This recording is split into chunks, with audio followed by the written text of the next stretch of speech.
Bon, il faut, mais malheureusement, il faut continuer. C'est le rôle des acteurs de la société civile de continuer aujourd'hui à, à alerter, à faire des propositions justement pour qu'on sorte de cet engrenage-là. Parce que finalement, c'est un engrenage. Hein. On peut peut-être qu'aujourd'hui, je ne sais pas si je vais dire CNRD ou GND, ils sont en train de partir. C'est vrai que la route est balisée, il n'y a aucune opposition en face, toutes les expressions ont été tues, il n'y a pas de problème. Mais finalement, ce chemin qui semble bien balisé peut être chaotique à un certain moment. Parce que c'est ça le problème. Imaginez quand vous prenez votre voiture, vous parcourez 400 km seul. Mais à des moments, si vous n'avez pas quelqu'un à côté de vous, vous risquez de vous endormir. Hein. Chaque 300 mètres, vous dormez 11 minutes, d'après les statistiques. Donc, vous n'êtes pas loin des accidents. Vous comprenez? Donc, la comparaison que je fais, vous comprendrez aisément ce que je veux dire.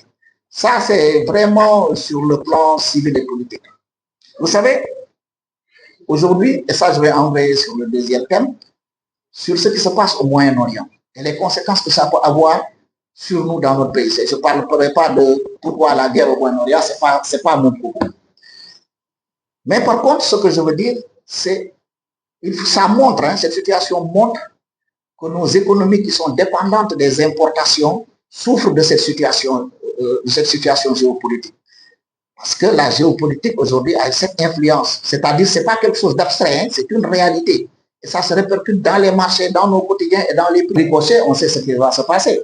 C'est l'augmentation du prix des hydrocarbures, le prix des marchandises, etc. C'est pour cela que nous appelons notre gouvernement en Guinée de travailler en étroite collaboration avec les opérateurs économiques pour leur faciliter hein, tout le circuit douanier, les circuits fiscaux et tout, et même les aider à établir un truc de stock, vraiment pour contrecarrer le problème des prix. Parce que c'est ce qui risque de nous arriver. Regardez aujourd'hui dans des pays comme aux États-Unis, tu es obligé de rajouter sur ton plein d'essence 34 $. C'est énorme. C'est énorme. Donc aujourd'hui, nous, dans nos pays qui sont fragiles, et nous qui dépendons des aléas extérieurs, justement, parce que nous importons le riz, l'huile, le sucre, le lait, tout, aujourd'hui, ces actions-là, ces guerres-là, aujourd'hui, ont une incidence, qu'on le veuille ou non, sur notre économie. Donc, pour nous, franchement, nous attendons à ce que le gouvernement fasse des efforts en lien avec les opérateurs économiques, leur faciliter la tâche, trouver sur le plan fiscal, douanier, je ne sais pas, tout quanti, mais en tout cas, nous voulons vraiment qu'on trouve des solutions idoines, vraiment pour qu'on puisse vraiment apporter une solution. Ça, c'est vrai que c'est une solution à court terme. Maintenant, l'autre solution à long terme, c'est que nous, on chante à U et à Dia dans ce pays, qu'on a une végétation abondante, on a des potentialités agricoles énormes, etc. Donc, il faudra aujourd'hui travailler sur l'agriculture, qui est un des points d'ailleurs de Simandou 2040. Donc, il faut déjà exploiter ce point-là pour que nous sortions de cette dépendance alimentaire, parce que nous ne sommes pas étrangers aux aléas et aux chocs internationaux. Aujourd'hui, nous allons le subir immanquablement quand le baril est en train d'arriver à 100 $, cela veut dire que nous ne soyons pas surpris demain, au lieu de 12 000 francs le litre, qu'on se retrouve avec un litre à 20 000, 25 000. Aujourd'hui, les ménages fragiles que nous sommes, on ne pourra pas tenir. On ne pourra pas tenir la chose. Donc, vraiment, c'est des invites que nous faisons à l'État pour vraiment voir qu'est-ce qu'il faut faire rapidement avec les chambres de commerce, les commerçants de ce pays, pour pouvoir vraiment trouver des solutions idoines. Bon, les deux points-là, je les ai abordés. Je vais laisser à Mme Bangoura le soin de parler un peu des femmes, de la violence, parce que c'est un round-up. Hein? Cette conférence, c'est une sorte de round-up par rapport à un certain nombre de choses. Donc, je vous remercie. Après, vous aurez le témoignage du BAG qui est là. Il y a une autre partie qui doit venir. Et moi, je voudrais d'abord remercier Dieu le Tout-Puissant qui m'a permis d'être là en bonne santé. Merci d'être là aussi. Aujourd'hui, on va parler de la participation des femmes en politique et la violence que subissent les femmes. On va parler d'abord des avantages de la participation des femmes en politique, c'est-à-dire la participation des femmes en politique est essentielle pour une société démocratique, pacifique et juste. Lorsque les femmes sont présentes en politique, elles apportent des perspectives et des priorités différentes. Cela permet de mieux refléter la diversité de la société et de prendre des décisions plus inclusives. Quand la femme est en politique, elle permet aussi de défendre les droits des femmes.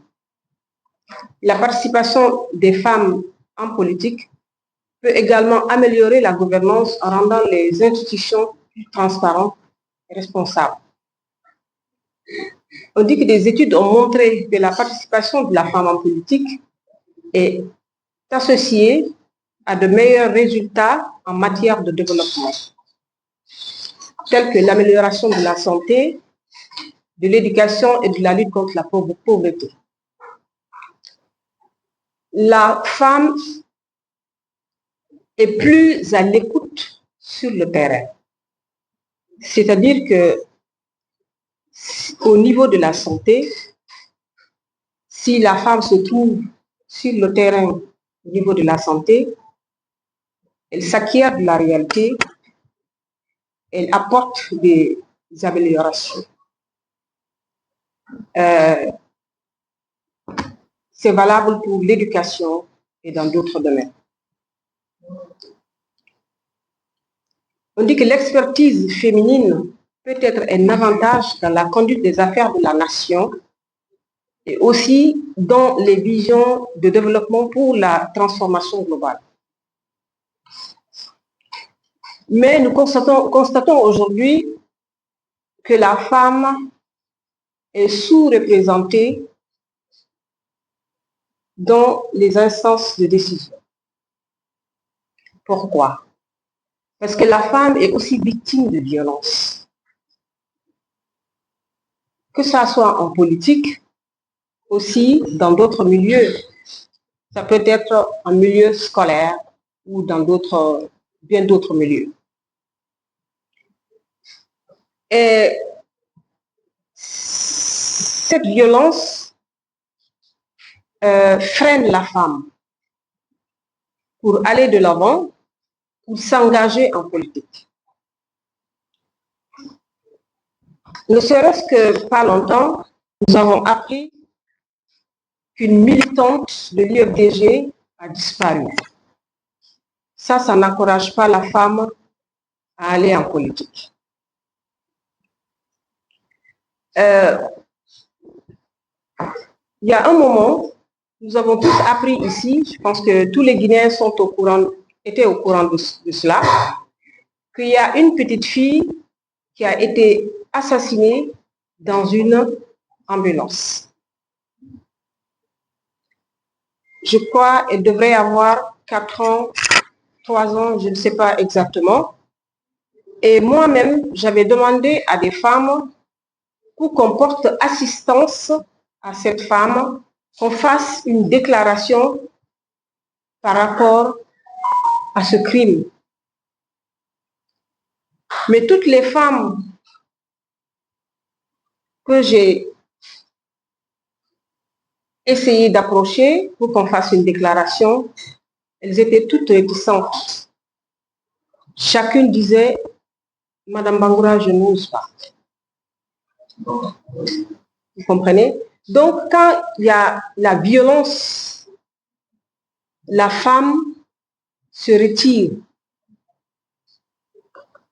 Et il y a beaucoup d'autres facteurs aussi qui empêchent la femme d'être en politique. C'est notamment le taux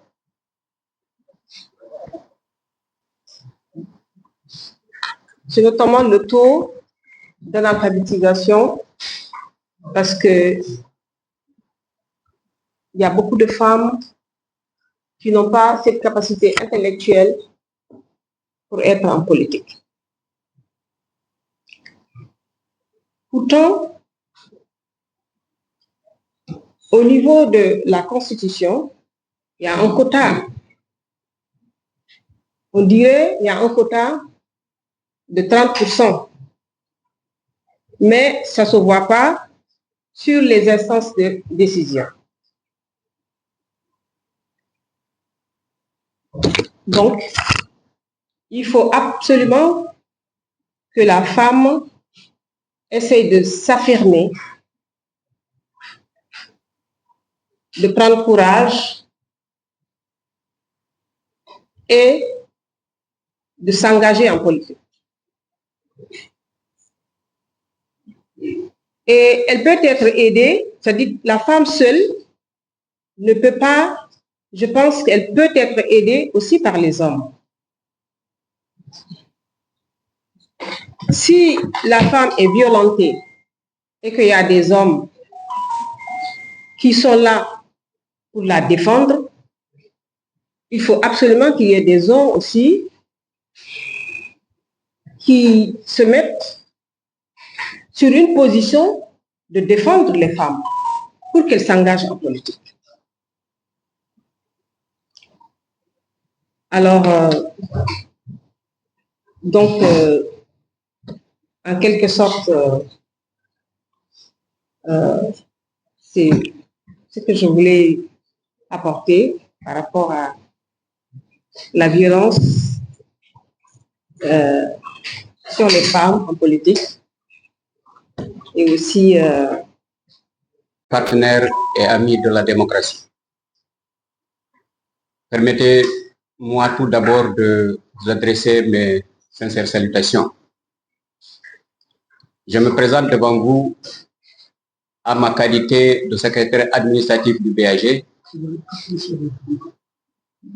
intervenant dans un contexte particulier marqué par la situation actuelle que traverse notre organisation. À ce titre, mon propos se veut strictement responsable, mesuré et respectueux des cadres institutionnels en vigueur. Je voudrais également exprimer notre soutien aux initiateurs de cette conférence de presse. Votre engagement constant en faveur des principes démocratiques, de l'état de droit et du respect des cadres institutionnels mérite d'être salué et encouragé.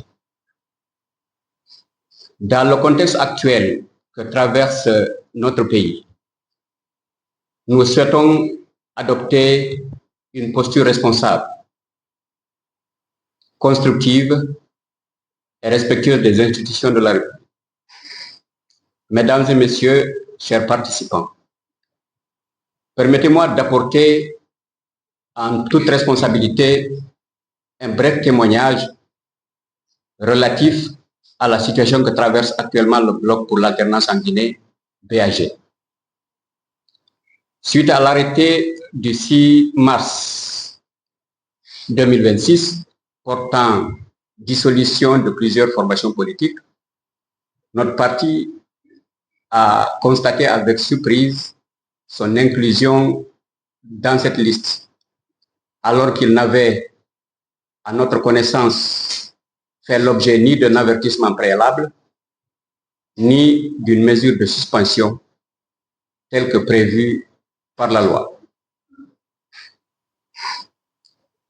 Par ailleurs, la loi en vigueur prévoit un délai transitoire accordé aux partis politiques pour se conformer aux nouvelles exigences, courant jusqu'au 25 mai 2026. Il nous paraît important que ce délai soit respecté conformément aux dispositions légales en vigueur. Cette décision est intervenue à un moment où le parti était déjà engagé dans les préparatifs en vue des prochaines échéances électorales, notamment à travers des démarches internes visant à se préparer mieux à affronter les élections. Dans ces conditions, la situation actuelle ne nous permet pas de poursuivre normalement ces préparatifs, compte tenu de la nouvelle donne créée par cette décision. Nous souhaitons rappeler qu'en juillet 2024, notre parti s'était déjà retrouvé par erreur sur une liste de formations politiques concernées par des mesures administratives. À l'époque, après avoir exercé des recours appropriés, nous avions été rétablis dans nos droits. Face à la situation actuelle, nous avons fait le choix de privilégier à nouveau les voies légales et institutionnelles en introduisant un recours gracieux auprès des autorités compétentes afin de solliciter le rétablissement de nos droits. Nous exprimons l'espoir que ce recours puisse être examiné avec toute l'attention requise, dans le respect des textes en vigueur, afin de permettre au parti de retrouver sa pleine capacité d'action et de participer aux prochaines échéances électorales. Dans le cas contraire, nous nous réservons le droit de saisir les juridictions compétentes afin de faire valoir nos droits conformément aux mécanismes prévus par la loi. Nous demeurons attachés à une approche responsable, apaisée et respectueuse des institutions. Je vous remercie.